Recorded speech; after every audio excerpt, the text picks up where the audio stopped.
한국 땅에 닿게 된 그리스도교 신앙은 선교사들을 통해 전해지지 않았습니다. 오히려 한민족, 그들의 마음과 정신을 통해 이 땅에 그리스도교 신앙이 들어오게 되었습니다. 이러한 역사는 우리에게 평신도 소명의 중요성, 그 존엄함과 아름다움에 대하여 많은 것을 말해줍니다. 우리 모두가 알고 있듯이 한국 가톨릭 교회는 세계 교회에서 유일하게 평신도에 의해 자발적으로 세워진 교회입니다. 선교사의 도움 없이 스스로 복음의 진리를 찾아 나섰고 사제를 모셔와 탄탄한 교회 공동체를 이뤘으며 공동체를 스스로 꾸려갔습니다. 그런 평신도 전통을 갖고 있는 교회의 후예로서 우리는 지금 어떻게 살아가고 있을까요? 또 어떤 평신도상을 세워나가고 있을까요? 그런 의미에서 오늘은 교회 안에서 평신도는 어떤 사람들이고 무엇을 하는 사람들인지 살펴보도록 하겠습니다. 저번 강의에서 출연했던 김문경 비호신부입니다. 네, 저도 똑같이 출연했던 온천성당 보좌 강호성 요셉입니다. 예, 여전히 멀리 밀양에서 온 간물센터스관의 유상호 신부입니다. 참 멀리 오신다고 고생이 많습니다. 예, 항상 저는 고생이 많습니다. 제가 잘하고 고생이 많습니다. 고생이 많습니다. 나는 제 머리 함부로 만지지 마십시오. 네, 이번 과는 뭐죠? 저번에 말씀드린 대로 평신도에 대해서 살펴볼 건데 평신도가 어떤 역할을 하시는지 또 평신도가 어떤 의미가 있는지 알아볼 겁니다. 한국 카톨릭만이 가지고 있는 특징이 있지요.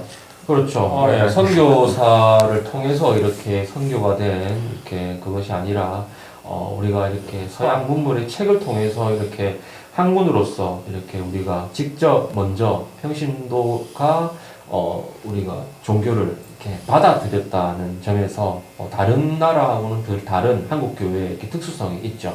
책 많이 읽으시는 유상호 신부님은 네, 저는 책을 많이 읽고 직접 이 뭔? 네. 보기와 또 다르게 네. 지금 내 기분이 그래. 어이가 없네. 예, 사실은 저희가 신학교 입학했을 때 당시 영성지도 신부님이 저희에게 맨 처음 읽어보라고 했던 게 바티칸 공의의 문헌 중에 평신도 교령이었습니다. 참 우리가 평신도에 대해서 사제를 지망하고 들어왔지만은 평신도에 대해서 너무 모르고 있었고 이걸 알아가는 게 참 중요한 역할이구나를 그때에 깨달았던 그 과거의 기억이 있습니다. 계속 한번 보시면서 또 이야기 이어가도록 하겠습니다. 평신도란 성직자와 수도자가 아닌 모든 그리스도인을 말합니다. 또 성직자와 수도자와 같이 교회를 이루는 구성원입니다. 교회란 하느님의 백성, 곧 신자들의 모임으로서 신자들은 모두 세례성사로 지워지지 않는 영적인 표지인 인호를 받은 하느님의 자녀라는 공통점이 있습니다.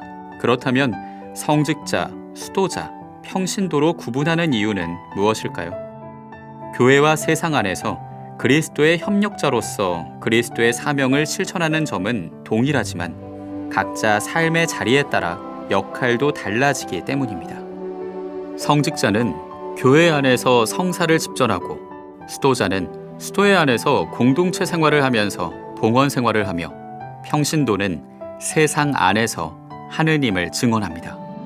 세상 안에서 살아간다는 말은 가정과 사회적 상황 속에서 살아간다는 뜻입니다.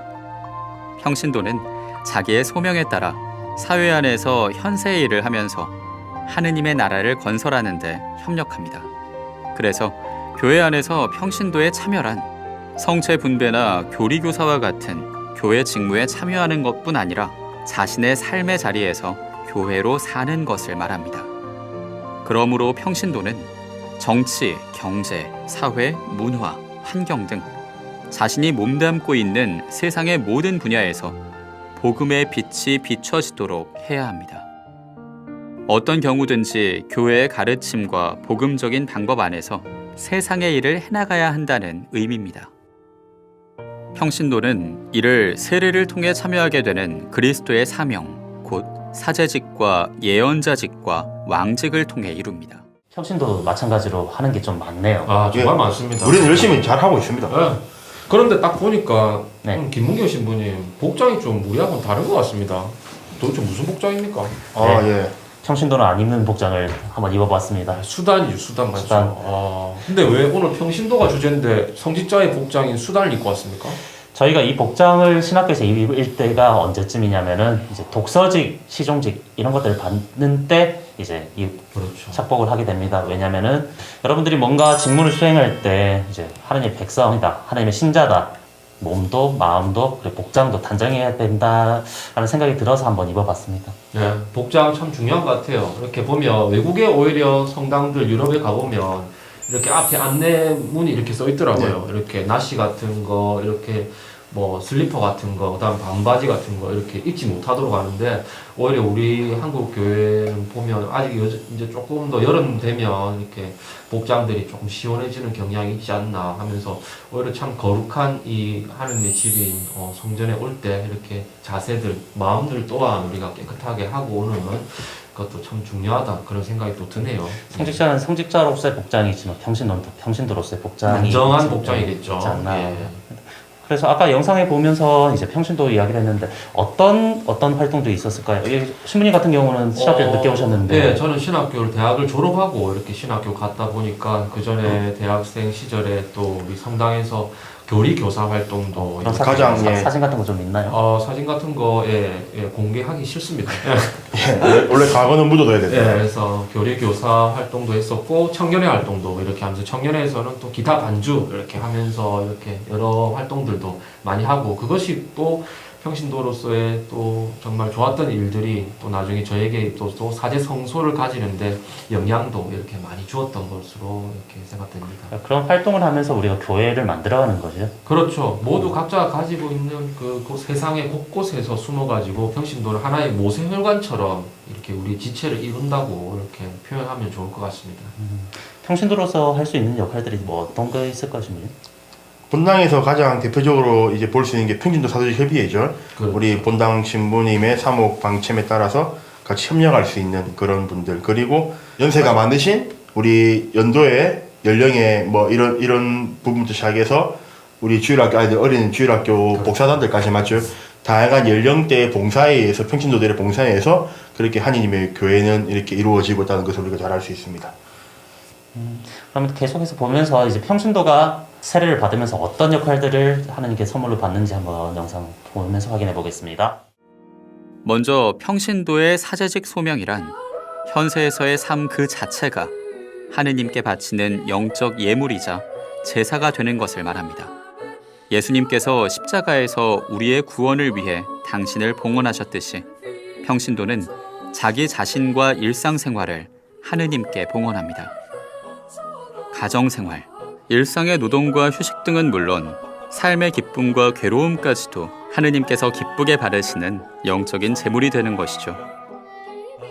다음으로 평신도의 예언자직 소명이란 말과 행동으로서 복음을 선포하고 주저하지 않고 용기 있게 죄악을 밝히는 것을 말합니다. 마지막으로 왕직 소명은 현세를 살아가면서 하느님 나라를 확장해 나가는 것을 말합니다. 이는 죄의 유혹을 극복하는 영적 투쟁에서부터 이웃을 내 몸같이 사랑하고 섬기는 것까지를 포함합니다. 이렇게 평신도는 생활 전반을 영적 제물로 봉헌하며 세상 어디서나 그리스도의 증인이 되어 그리스도의 사명에 참여하는 것입니다. 이런 면에서 평신도에게 그리스도인의 삶의 두 축인 기도와 활동은 중요합니다. 기도를 통해 하느님의 뜻을 알아듣고 그것을 또 세상 안에서 실천하며 살아가야 하기 때문입니다. 기도하고 깨어 있어야 모든 것 안에서 말씀하시는 하느님을 알아보고 우리를 위해 희생제물이 되신 예수님처럼 이 세상에서 참된 사랑의 증인으로 살 수 있습니다. 그리고 평신도들의 소명이자 평신도들의 존엄성은 세례를 통해 주어지고 견진으로 굳건해지며 성체성사의 영적 양식을 통해 길러집니다. 또한 하느님을 향한 믿음과 희망과 사랑의 향주덕을 통해 세상 안에서 맡아야 할 사명을 올바로 수행할 힘을 얻습니다. 모든 평신도는 하느님의 구원 계획이 모든 시대의 모든 사람에게 세상 어디에서나 더더욱 널리 가닿도록 노력하여야 할 빛나는 짐을 지고 있습니다. 오 그리스도인이여, 그대의 존엄성을 깨달으십시오. 아멘. 오 그리스도요. 그대의 존엄성을 깨달으십시오. 깨달으십시오. 아, 참 좋은 말이네요. 말이네요. 네. 감동적입니다. 마지막에 이제 중요한 단어들이 막 쏟아져 나왔는데 예비자 교리 때 제가 항상 만나면 강조하는 게 딱 세 가지가 나옵니다. 사제직, 예언자직, 왕직. 제 사제직은 신부님이 사제인데요. 그런 것이 아니라 우리 신자들은 모두가 이 세 가지를 직분을 받습니다. 그렇죠. 사제로서 예물을 하나님께 바쳐야 되는데 그 예물이 뭐냐? 내 삶이죠.